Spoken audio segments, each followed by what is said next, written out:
Yo, what's up mga kaibigan? This is I2K po again. Ngayon dito ulit tayo sa channel ni Pinas News Insider. Dito ulit tayo magbibigay ng komento at reaksyon. Kaya samahan nyo. Oh guys, let's go! Na ma-review rin natin ang prangkisa ng Meralco Gen kahit na ang kanyang ang expiry period nito, ang maturity nito ay matagal-tagal pa kasi ang Meralco franchise Gen ay na-approve noong June 9, 2003. At Opo. meron 25 years, Tagal na. So may mga halos 5 taon na pa natitira, mga valid hanggang June 8, 2028 pa sila. opo. Meron pa silang 8 taon dyan bago mapaso yung kanilang prangkisa. Pero hindi naman nangangahulugan, hindi natin pwedeng reviewin yan eh. Wala namang nakalagay sa prangkisa nila na bago mapaso ang kanilang prangkisa ay hindi pwedeng reviewin o pasadahan man lang ang kanilang prangkisa. Opo. So Kasi ibig pala sabihin ko kung ultimo mapapaso, kung nakikita natin na para bagang hindi nasunod yung nilalaman ng prangkisa, so pwede po itong reviewin kahit hindi pa dumarating yung pagkaka-expire o pagkakapaso ng kanilang prangkisa, Kong? Tama ka diyan. Ito naman ay karapatan at ito yung duty ng ng Kongreso diyan. Opo. Meron kaming oversight function na sinasabi, titingnan natin sapagkat yung prangkisa diyan ay batas. Oo. Ginawa namin yung prangkisa ng Meralco, ito yung Republic Act 9209. Mhm. At nakalagay naman sa prangkisa nila na ito ay mananatili 25 years hanggat hindi ito nare-revoke kung sakasakaling makakita ng mga paglabag sa kanyang prangkisa mismo. Nakalagay ito diyan eh. Sa kanyang section 9 ay sinasabi na this franchise, sabi niya diyan, shall be for a term of 25 years from the date of effectivity of this act. Ito ang naging effective June 9, 2003. Opo. Unless, sabi niya, unless sooner revoked or cancelled by Congress for any violation of the terms and or provisions of the franchise herein granted. May katwiran naman pala, Kong, no? May katwiran kung gagawin pala natin. Tama dyan. Ang titingnan lang natin, rirepasuhin natin. Dapat talaga guys, mabawi ng gobyerno to. Pumiral ko na to. Para kahit na paano makaluwag-luwag naman sa bayarin ng kuryente. Kasi ang laki ng binabayaran dyan, tutusin. Ang nakakainis po dyan, yung laging brownout guys. Diyan nasisira yung mga appliances natin. Lalo na yung mga freezer, refrigerator, computer, mga ganyan.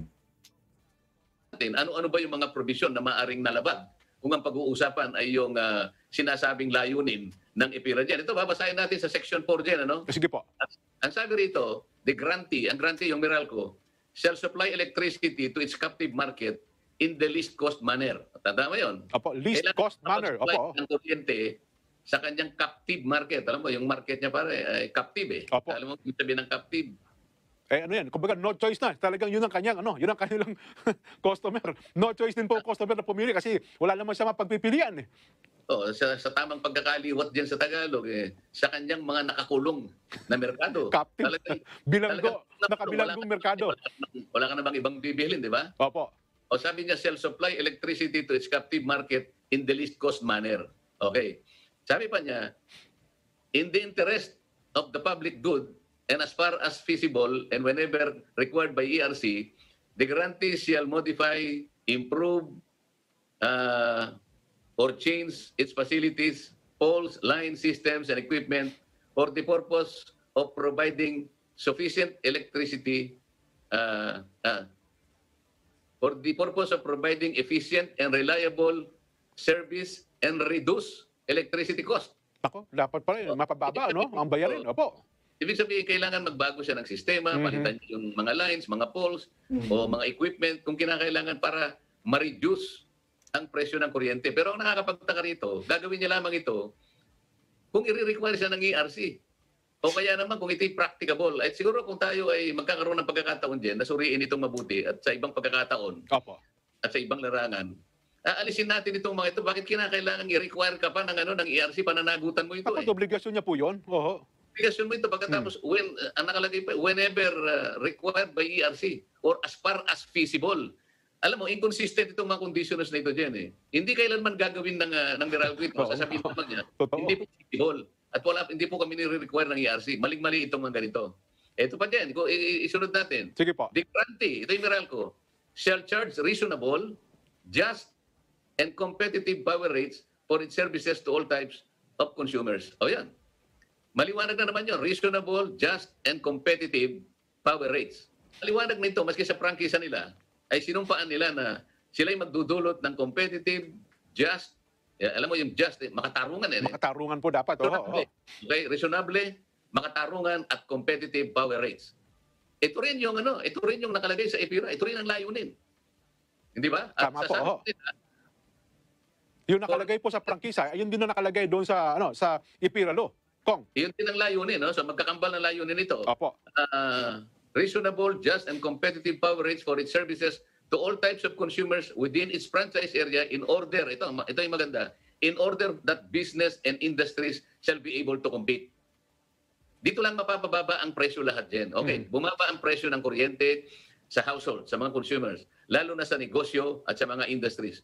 Kapag mababa sa negosyo at mababa sa industries, darami ang pupunta sa ating bansa, babalik yung mga industry sa ating bansa. Opo. At ang makikinabang dyan ay yung mamamayan sapagkat, alam mo, bababa talaga pati yung ating mga pangunahing pangangailangan. Dito makababawi Opo. ang mga consumers.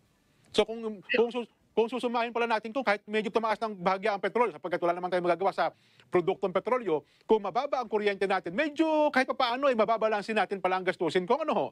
Hindi lang natin mababalansin dyan, mababawi natin siguro Ayun. yung mas marami nito. Isipin mo, dahil sa napababa natin ang rates ng kuryente, naging reasonable, naging makatarungan, naging competitive, Opo. at talagang napatunayan na napuproduce in the least cost manner. Mga termi nito doon sa kanilang prangkisa. Bababa pati yung kuryente, hindi lamang yung sa households din. Pag bumaba sa households, makikinabang na sila, darami ang panggastos nila sa ibang kakailangan nila. Sa business and industries, makakapag-compete sa bawat isa ngayon. Kapag ka naging full swing, ang competition, alam mo naman, marami yung suppliers, magpapasiklaban sila, magpapaligsahan sa pagsiservisyo sa ating mga mamamayan, necessarily bababa ang mga commodities at dyan makikinabang Oo. ang ating mga consumers din. Pero baka sabihin nila sa atin kung, teka lang, sa loob ng halos 20 taon, bago pa nang dumating yung pagkakapaso ng kanilang prangkisa, napakalaki na rin naman ang aming investment para sa improvement, pagpapaganda ng serbisyo, nawala po yung mga pagnanakaw ng kuryente at kung ano-ano pa man. Kong. Anong sasabihin nila?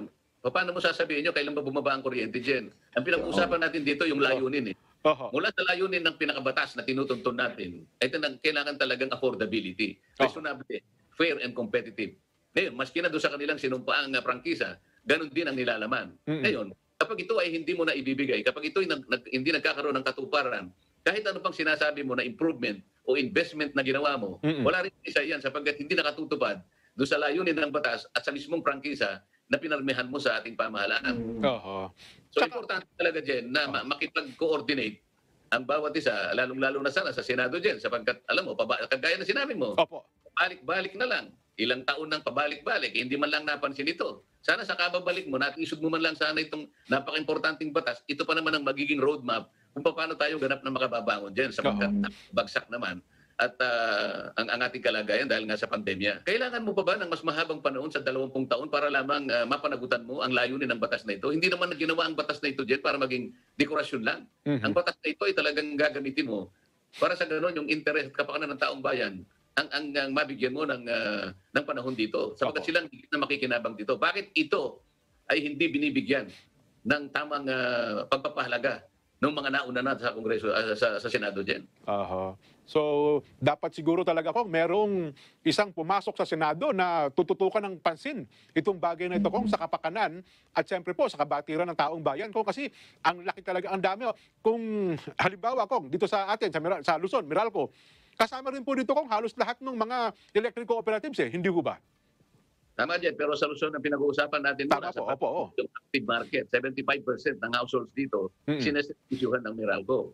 Ngayon, ang tinatanong natin, sino kaya yung mga champions na tututok dito sa susunod na administrasyon? Ang mga nangyari kasi parang yung mga naging kasama dyan sa Senado sa maraming pagkakataon at pabalik-balik na nga lamang sila. Mukhang ayaw nilang tingnan ito sapagkat maaring ang interest nila ang kanilang iniisip. Sasabihin nila, teka muna, kagaya ng ABS-CBN, huwag tayong makialam dyan. Total, hindi naman sila nakialam talaga. Sapagkat ang ABS-CBN ang kakampi nila talaga. Hanggang ngayon, sila lang ini-interview. Pagkatapos ito, kanya, malaki itong Meralco ito.